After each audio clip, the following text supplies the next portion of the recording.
সামনে আগান সামনে আগান।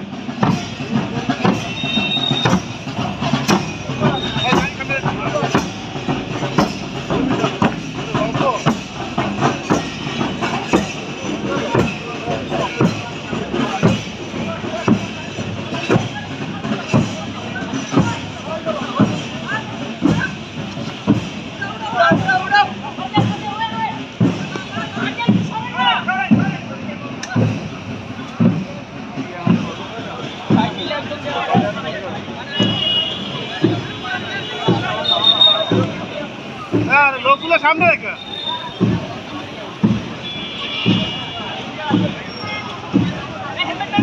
বাবু স্যার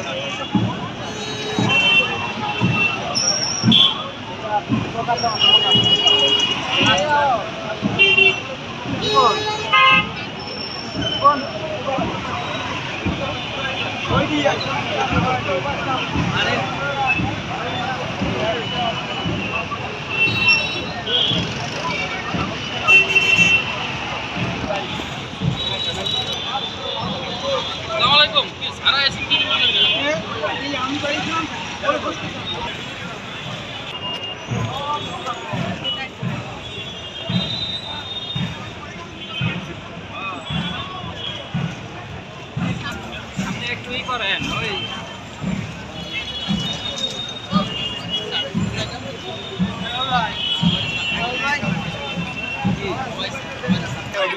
আমরা দেখেছি যে অনেক গরিব মানুষ তাদের মামলা পরিচালনার খরচের অভাবে অনেক সময় তারা মামলায় অংশগ্রহণ করতে চায় না, মামলা করতে চায় না, এমনকি মামলা করেও তারা অনেক সময় শেষ পর্যন্ত প্রতিদ্বন্দ্বিতা করতে পারে না, কারণ মামলা পরিচালনার যে খরচ সে তার বেয়ার করতে পারে না। এই লক্ষ্যে সামনে রেখেই কিন্তু সরকার এই লিগাল এইড বা আইনগত সহায়তা কমিটি বা সংস্থা তৈরি করেছে এবং 2000 সাল থেকে আমাদের এই আইনগত সহায়তা সংস্থার মাধ্যমে আমরা সারা দেশে অসংখ্য মামলা, হাজার হাজার মামলা আমরা এই মোবাইলটা কারো বিষয়ে। আপনারা আরেকটা জিনিস ভালো জানেন যে লিগাল এইড যে কমিটি আছে এবং একজন লিগাল এইড কর্মকর্তা আছে, উনি একজন কখনো সিনিয়র সহকারী জজ বা যুগ্ম জজ লেভেলের অফিসার। তো উনি কিন্তু তার কাছে যে মামলাগুলো যায় প্রি ট্রায়াল স্টেজে, উনি কী করেন, উনি উভয় পক্ষকে নিয়ে আপনার সমঝোতার মাধ্যমে, মীমাংসার মাধ্যমে, এবং এই মীমাংসা হওয়া মানে ওই মামলাটি কিন্তু আর আপিল হয় না। তো একটা মামলা মীমাংসার মাধ্যমে যদি নিষ্পত্তি হয়ে যায় তাহলে কিন্তু অসংখ্য মামলার থেকে মানুষ রেহাই পেতে পারে। তো সে লক্ষ্যে কিন্তু আমাদের লিগাল এইডের যে লিগাল এইড কর্মকর্তা আছে, সাথে বিজ্ঞ আইনজীবীরা যে লিগাল এইড কমিটির যারা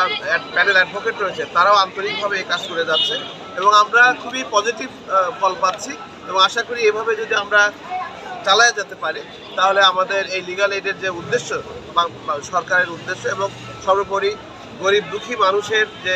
মামলা না চালানো বা মামলা থেকে ভালো ফল পাওয়ার জন্য যে খরচের ভয়, সেটা কিন্তু আমরা সরবরাহ করতে পারছি। তো আমার মনে হয় আপনাদের অনেক ভূমিকা আছে, যারা মিডিয়া কর্মী রয়েছেন বা যারা স্টেক হোল্ডার রয়েছেন, সবাই মিলে যদি আমরা সরকারের এইটাকে ফলপ্রসূ করতে চাই,